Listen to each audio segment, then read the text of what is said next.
This topic is about, will diet sodas give you cancer? And so I've always heard that. I have too. Aspartame, yeah. Yeah, aspartame. That is so good. I had to actually, I'm gonna like make myself look dumb here. For the life of me, I wasn't sure how to pronounce that word, and I actually went to YouTube and said, how do you pronounce aspartame? Because I was like, is it aspartame? I was just, I don't know, it was just lost to me. So Sarah? Yes. Excellent job. Thank aspartame, you. that's exactly right. So yeah, so this is coming from an article that came out this past week where the International Agency for Research on Cancer, which is an arm of the World Health Organization, and I think this was actually leaked, that they were going to next month put aspartame on the list of things that are possible to cause cancer. Okay. And so this is kind of a big deal because aspartame is used in a lot of different things. Yeah. And I actually consume a lot of it. I only drink zero sodas these days. Does that have aspartame in it too? It does, yeah. So Coke, Diet Coke has it, Coke Zero, and Dr. Pepper Zero all have aspartame. Oh, I drink Diet Dr. Pepper sometimes. That has it too. Yeah. There's something, so Dr. Pepper, so Diet Dr. Pepper has aspartame, and I looked this up because I was like, what? Okay, so what's the difference? I also had that in my mind. What's the difference between diet soda and then the zero sodas? And it's just the flavor is all it is. But the Dr. Pepper Zero has two different ones in it, aspartame and another one that's an artificial sweetener. So I'm getting like double the cancer. Nice. Real quick, Dr. Herman, Nighthawk_62. Yeah. They are LOLing at your pronunciation of aspartame. Oh yeah? Yeah. Aspartame. Aspartame? This is me in my office last night. Aspartame? No, that's not it. Thanks, Nighthawk.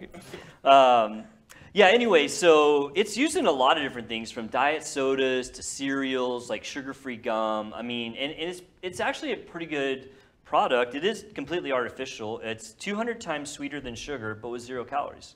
It's like, that sounds like a pretty good thing, right? And so, you know, I have heard that aspartame, God, I'm confusing myself. Aspartame. Aspartame.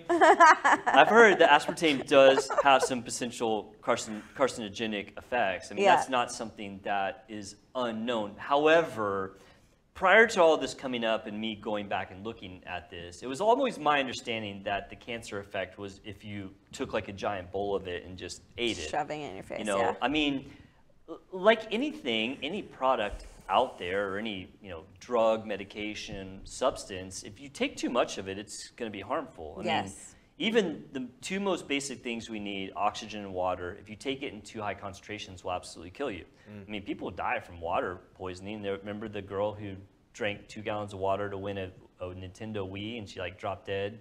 No, I didn't know that. Oh yeah, so that was back whenever the Wiis were like really popular. Yeah, there was something that was like wee for a Wii, meaning drink a bunch of water. Oh yeah. And so she drank. So what happens is if you drink enough water, your electrolytes drop down so low that your electrical system, your nervous system starts functioning normally, and you can literally die from it.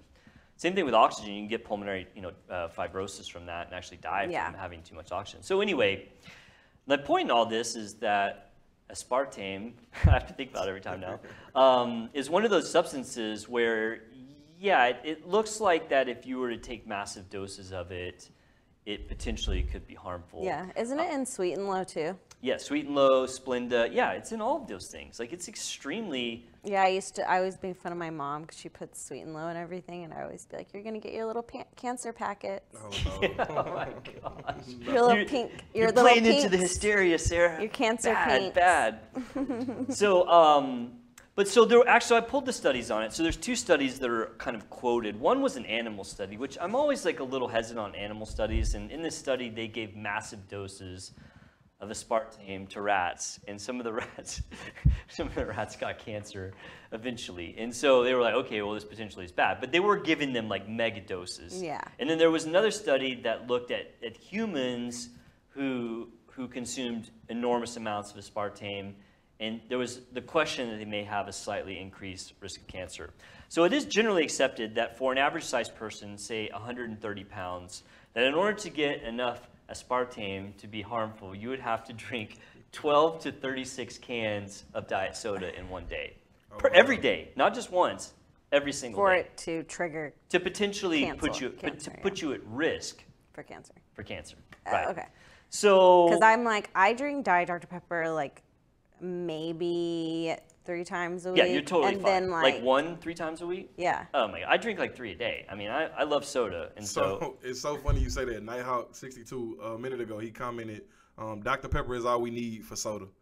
that's right. Yeah, exactly. I mean, well, I used to drink Dr. Pepper, like regular Dr. Pepper, while I was going outside. And then as I got older, I started to like gain weight that I wasn't necessarily gaining in years past. And I realized that my metabolism was slowing down. And I said, well, it's empty calories. I mean, I was drinking 3 Dr. Peppers a day. That's like 500 calories. Like anytime you eat food. Yeah, you eat, right. And so now I literally only drink 0 calorie, either Coke Zero or I like Dr. Pepper Zero a lot because it really tastes like Dr. Pepper. And all you people out there, if you like Dr. Pepper, try Dr. Pepper Zero. I mean, I'm sounding like I'm getting paid for this. I do love that stuff, and it tastes like Dr. Pepper. And now if I drink regular Dr. Pepper, it tastes too sweet to me. Oh, wow. Yeah, it's good stuff. Anyway, I digress. So you can actually drink a lot of diet soda before it's actually harmful to you, 12 to 36 cans, and no one drinks that much. I mean, that's an insane amount. So why is this important? Well, the IARC, when they say stuff like this, it does have impacts. First off, it can result in lawsuits. The last time that they declared something a potential carcinogen, like all these lawsuits popped up, people that had gotten cancer and like, oh, I drank a diet soda once and I got cancer. Is it because of that? And so, there's a lot of criticism to the IRC about that. There's the question, are they causing needless alarm in the public? Yeah. And so, you get a lot of people now who are kind of unhappy about this. And I don't know, I think rightfully so. I mean, the IRC only comes out and says that it might be cancerous. It doesn't give any more detail than that. There's a whole other separate arm of the WHO that does that.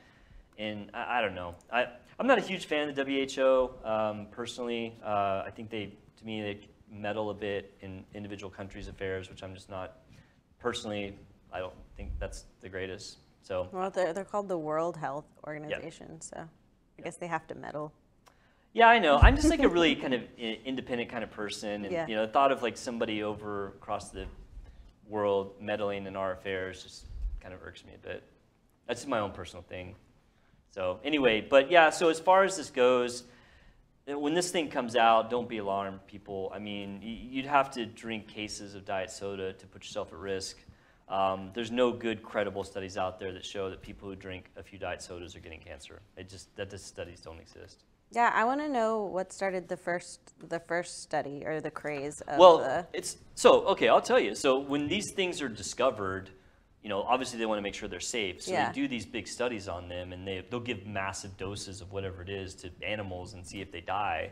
Yeah, but when was the first study done? Because I've known that aspartame can cause cancer. I think, like, I don't potentially. Don't hold me to that. I want to say this thing was discovered in the 50s or 60s. Yeah, but So and there's a new study now, or is it just No, like no, there's nothing new. No, Oh, okay. There's 2 major studies about this. The one was the animal study, and one was the study in humans. And so okay. it's just the WHO, the World Health Organization, just doing what they do and looking for problems to solve. I think. Oh, okay. I can remember I worked for the first time I heard about it. I worked for like a soda company that's like here in town, and I was stocking soda, and a lady walked up to me. And she was saying, that stuff is really bad for you just because, like, the aspartame that's in it. And I was like, aspartame, what is that? And then she started... like, aspartame? Aspartame. She started to explain to me, like, what it was. And I was like, I had never heard of this before. Right. And I'm stocking the soda. So... Don't feel bad about that. I think you're okay, man. Yeah, Don't feel like that you were contributing to people's cancer. Not at all. Okay, good. Now I have a clear conscience. Yeah, you because should. Of Nip Talk. I appreciate Exactly. it. There you go. Clearing people's conscience. No. So as somebody who drinks these sodas, am I going to do anything different? No, absolutely not. I'm going to keep drinking them, and I'm going to go on my life and be perfectly happy. So Now I'm gonna look on the back of my drinks now. Yeah. Right. You have to.